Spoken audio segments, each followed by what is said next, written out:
जीवन का महत्व और सदुपयोग यदि आरंभ में ही समझा और समझाया जा सके तो उन कुसंस्कारों के घटने और मिटने को अवसर मिलेगा जो मनुष्य को बुरी तरह पशु प्रवृत्तियों से आच्छादित किए रहते हैं, जिनके कारण संकीर्ण स्वार्थपरता के सिवाय और कुछ सूझता ही नहीं।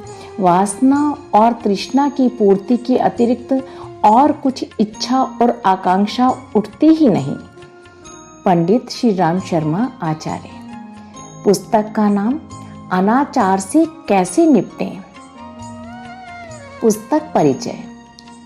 भगवान की इसे मनुष्य पर विशेष अनुकंपा ही समझना चाहिए कि उसे उच्च स्तरीय संरचना वाला शरीर और मस्तिष्क मिला है। इन्हीं के आधार पर वह ऐसे प्रयास कर सका और उन्नति के उच्च शिखर तक पहुंच सका जो अन्य शरीरधारियों में बलिष्ठ समझे जाने वालों के लिए भी संभव नहीं। प्रश्न यह उठता है कि ऐसा अमूल्य उपहार पाकर भी मनुष्य किस अंधकार में भटक जाता है। कहाँ छुपी है पाश्चात्य प्रवृत्तियों की जड़ें। इस कुचक्र से निकलने के लिए क्या हमारी भी कोई भागीदारी है। इन्हीं सब शंकाओं का समाधान समेटे प्रस्तुत है आपके समक्ष आज की पुस्तक, जिसमें लेखक इन्हीं सब से निपटने के लिए कुछ सरल और व्यवहारिक तरीके बताते हैं। वे कहते हैं कि अनाचार एक ही दिन में खत्म होने वाला चमत्कार नहीं है और न ही इसकी जिम्मेदारी किसी एक विशेष वर्ग पर डाली जा सकती है।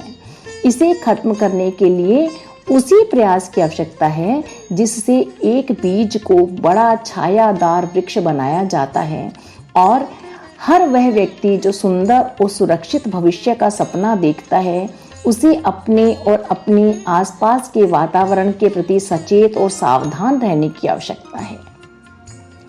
पुस्तक के कुछ अंश। सुसंस्कृत उद्यान और अनगढ़ झाड़ झंकाड़ के बीच जो अंतर होता है वही उन लोगों के बीच पाया जाता है जो पशु प्रवृत्तियों का आवरण अपने ऊपर से नहीं हटा सके। कुसंग से बचने और सुसंग से लाभ उठाने का सरलतम तरीका यह है कि जीवन विद्या के हर पक्ष पर प्रकाश डालने वाले साहित्य को पढ़ते रहने में रुचि उत्पन्न की जाए। दृश्य और श्रव्य में प्रभावित करने की असाधारण क्षमता है।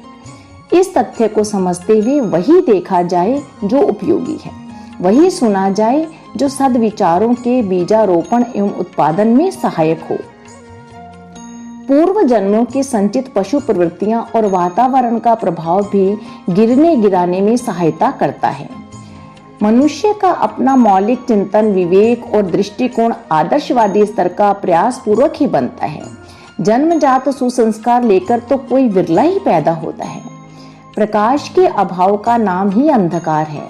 जहाँ शालीनता के शिक्षण का अभाव रहा, जहाँ नीतिमत्ता को स्वभाव का अंग बनाने में कमी रही, समझना चाहिए कि वहीं दुष्टता, दुर्जनता पनपी।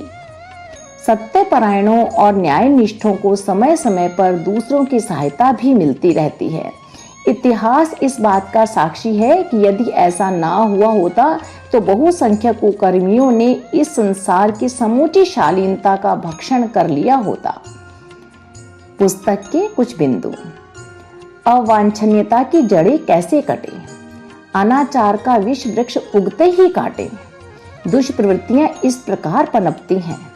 समय से पहले रोकथाम। प्रतिरोध अनिवार्य रूप से आवश्यक।